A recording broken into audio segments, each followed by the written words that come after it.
What's going on, everyone? It's me, your boy RMT, and I'm back with another RMT podcast. This is RMT podcast part 6, episode 6, whatever you want to call it. But before we get into that, if you're new to the channel, welcome, and if you're not new, welcome back.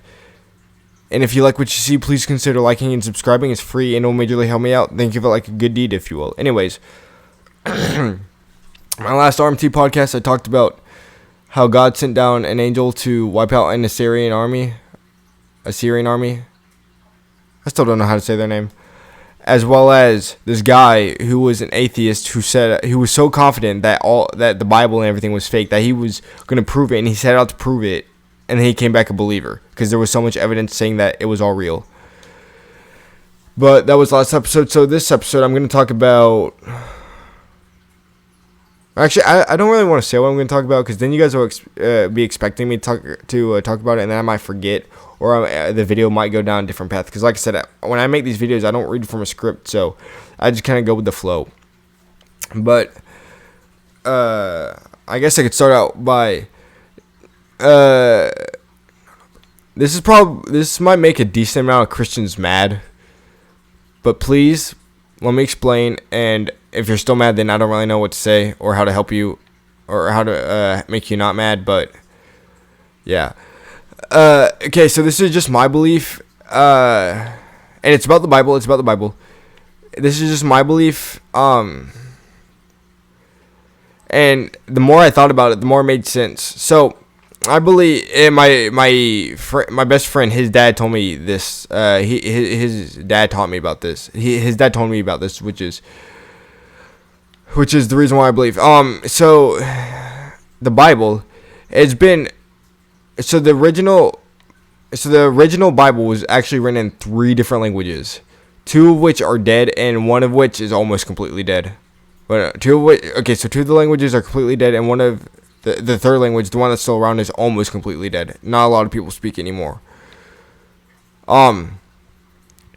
And I forgot what the languages were, but I think one of them was Ancient Greek, which is the one that's still around. I think I could be wrong.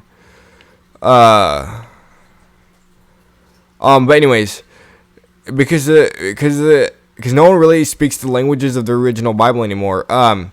It's been translated so many times and rewritten so many times. Like we have like different religions based solely around the Bible and the Word of God. We like Judaism and Christianity and other religions that I don't really know because, yeah, those are like Judaism.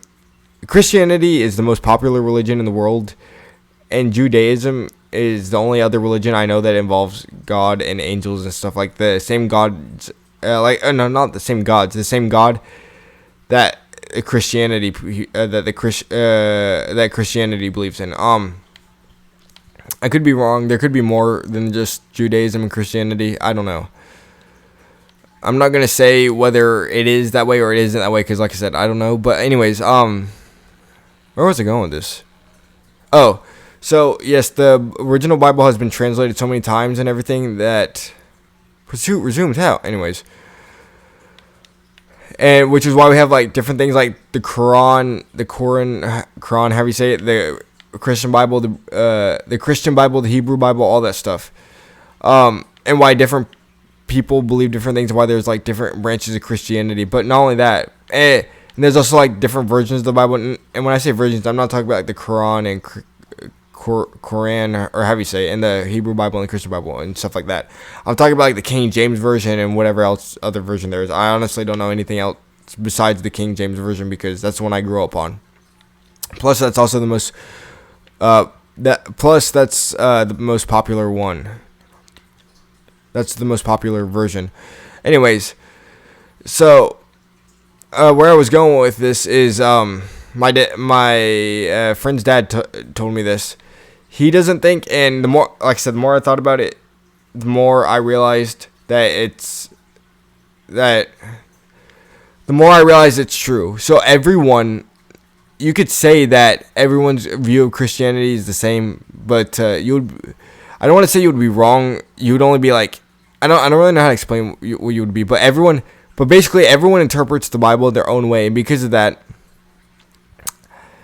I believe that the Bible isn't like a rule book that we're supposed to follow specifically, like every single rule or anything like that. I think it's just like a handbook, like a guide to guide us in the right direction, but not like a path that we're supposed to. I don't really know how to explain it. Like I said, I think it's like a guide, like a handbook on what's right and wrong and what we're supposed to do. But no, shoot, I shouldn't say what we're supposed to do. Like I said, I don't really know how to explain this. I think it's like a handbook on what's right and wrong and the path that we should take in life and what rules we should follow and stuff like that. But I don't think we're supposed to like take the Bible like too. I don't think we're supposed to like take the Bible word for word, basically. Is what I'm trying to say. And like I said, I'm so sorry if that offends you, if you're a Christian and that offends you. And then, like I said, my friend's dad told me that, and the more I thought about it, the more I realized it was true. And then I told my dad that, and my dad also agreed. Because like I said, there have been so many translations and stuff that pretty much everyone has like their own view on the Bible now. Now, if it was like the original languages, and we could all now, if we still like knew how to read all the original languages, and we could just go to the store and buy like the Bible written in the original language, or go down to the library and rent a Bible written in the original language, then yeah, sure, I would be like, okay, this is the rules that we're supposed to follow. We need to follow these rules, and this is not just a handbook or a guide. We need to follow these rules word for word, but it's not like that. We've had so many translations over the years. That we have all developed, like I said, that we've all developed our own view of the Bible and our own belief system and everything like that surrounding the Bible. But like I said, if you're a Christian and that offends you, I'm so sorry. And that was one of the things I wanted to talk about. There was something else I wanted to talk about in this podcast episode, but I forget what it is. Because, you know me, I'm always forgetting. There was something else I wanted to talk about.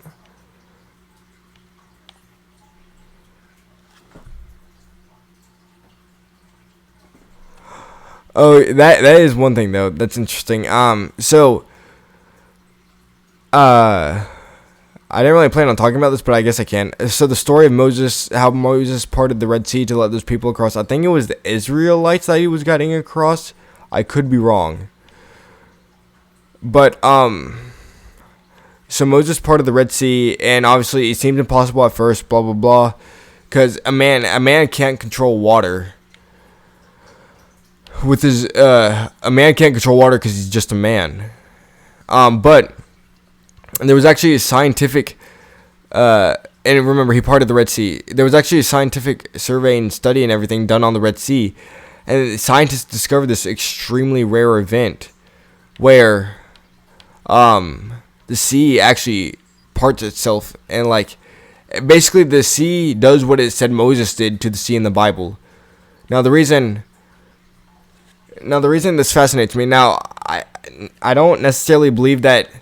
I still think that Moses did it 100% by himself, obviously with God giving him the power to do so. Because yes, while this can happen, it's extremely rare, and the chances that it would have happened right as Moses lifted up his hand or did whatever he did to part the Red Sea is pretty much impossible, because even with modern technology and like centuries of studying that area, we're only like recently learning about this event. Whereas back then they didn't have the technology we have. They haven't studied. I don't even think they studied the river back. The sea back then that Moses parted. So there was like almost no way they could have known about this event that parts the sea. So I still think that Moses did it. He might have like forced the event to happen somehow, if that makes sense. Which means that he would have parted the Red Sea, as described in the Bible. But this actually ties back to like how everyone, like all the atheists and stuff, say that the Bible is impossible, and then once we do studies and everything about the stories told in the Bible, and like we go to we do studies on locations and stuff like that, and survey the land and locations, and do do thorough examinations of the land. We find evidence to suggest that pretty much everything that we've looked into, pretty much every single Bible story that we've looked into so far, we have found evidence to either say that it is true or to suggest that it is true. And it's funny because a few months ago, before my old account got banned, I was on it, and I made a Fortnite group post, and this guy joined. He was saying that basically trying to say that the Bible is fake and everything. And I kept on providing all these examples to him, and he just, no matter what I said, he just didn't believe. And back then I didn't know about all these examples. The only thing that I knew that was true from the Bible back then, when I was trying to argue with this dude about the Bible and it being real, was the story of Moses. That was the only story that I knew that we had found evidence for at the time. That was the only story that I knew about at the time that was 100% true, that we had found scientific evidence for. I was like, well, blah, blah, blah, blah, blah. I was like, oh my gosh, dude. You asked for proof, and I'm giving it to you, and you still don't believe. It's funny because, like I said, they ask for proof, and then when you give it to them, they either try to come up with some explanation, or they just don't believe because they don't understand it.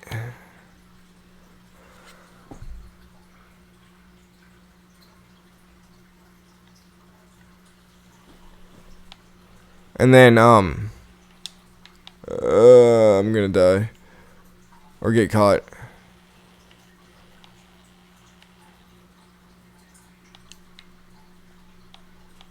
Come on, hurry up.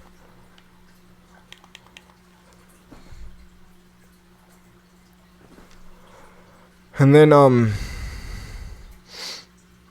was something else I wanted to talk about as well. I always forget what I want to talk about. I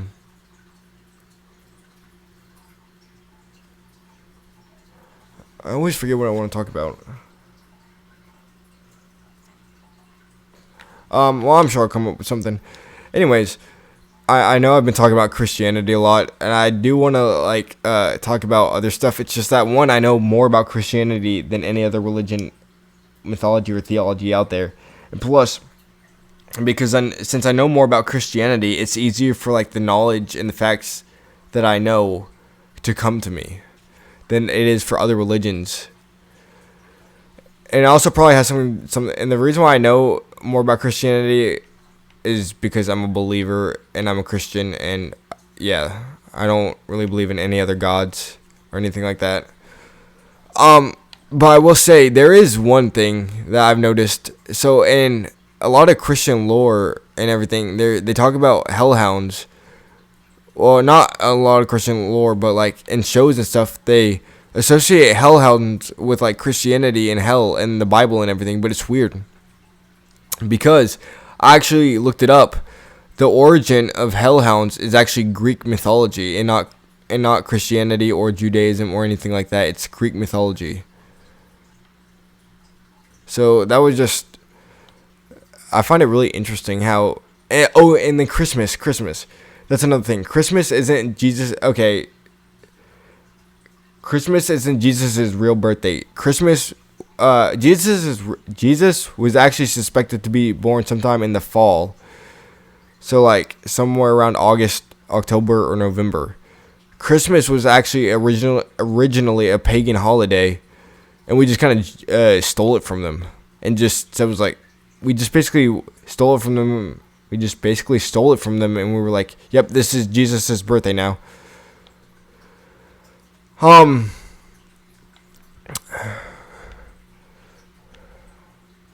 And about pagans, from what I could tell, I could be wrong. They do have a set of gods and stuff, but I don't know if they worship their gods. I think they might worship magic rather than their gods. I'm not really sure why, because I don't really understand anything besides Christianity.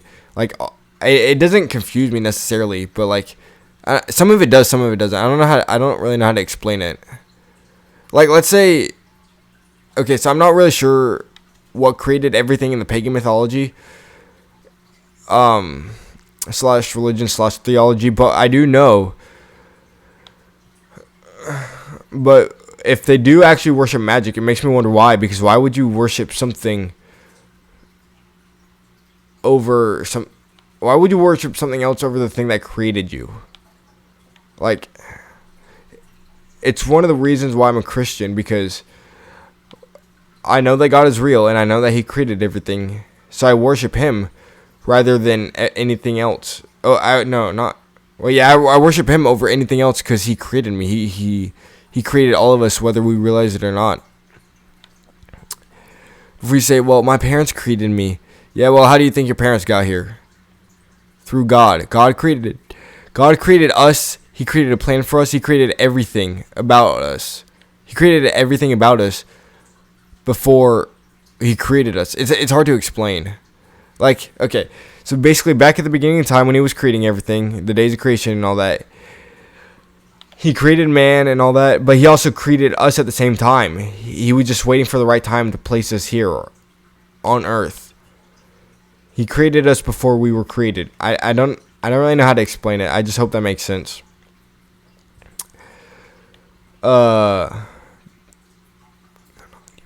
Well, I guess the best way to explain what I mean is, like, He created a plan for us, and He already knew that we would exist and everything before, like, we were actually here on earth.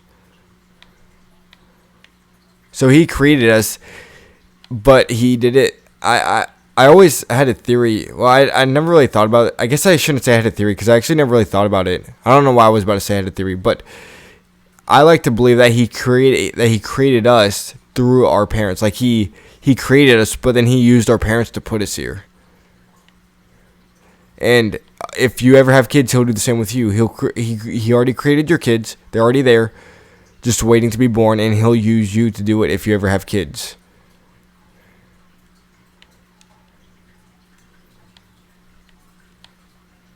Anyways.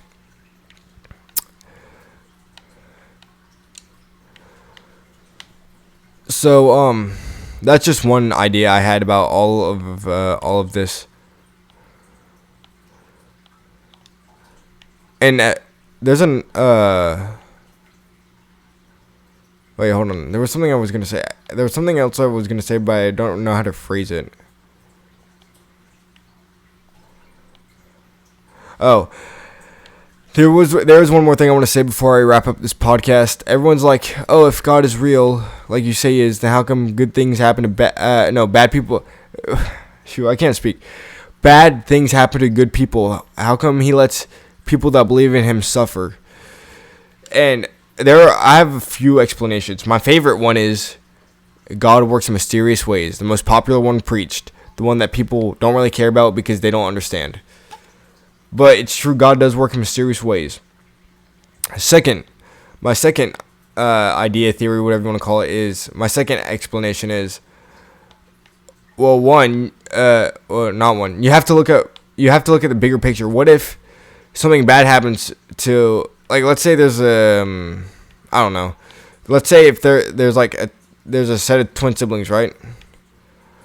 And something bad happens to one of the twins because of that, like, one of the twins die or something, and because of that, the other twin goes into, like, a deep depression. And obviously, yes, something bad happens, it does suck. But if the one of the twins did not die and they both survived, then that one twin that went into a deep depression grows up and becomes, like, a worse person than Hitler was. I guess what I'm trying to say is, like, another reason why bad things happen to good people and people that believe is why God lets it happen is because you have to look at the bigger picture. It's not always straightforward. It's not always what's right in front of you. And if you believe in God, then you should realize that more than most people. And then a third reason about why bad things happen to good people is because, okay, especially if you're a believer. This applies especially to people that believe, that are Christian. If you believe in God, which would basically mean that you believe in God, and obviously He's like your holy Father and everything, and you want to, like, have, like, not like a I want to say relationship, but that sounds kind of, depending on how you take that, it could become like really weird. But I don't mean it like that. So you want to have like a relationship with God, and you do if you're like a Christian and you believe in everything, and you follow Him and His Word. And where I'm going with this is the devil knows that and cannot stand that. So what the devil does is, if you're a believer, he tries everything he can to make your life miserable, to make you, so that way you question your faith and question God's existence, and basically make you not believe. But anyways, I know I didn't go too much into depth on that, but this is where I'm gonna end. But this is where I'm gonna end the episode. So remember, if you liked what you saw, please consider liking and subscribing. It's free and it will majorly help me out. Think of it like a good deed, if you will. And as always, remember, if you have anything, any religion, anything related to any religion, mythology, or theology that you want me to talk about, please let me know down in the comments below. And also, if you think that these podcast episodes should be longer, please let me know down in the comments below as well. Anyways, until next time, goodbye.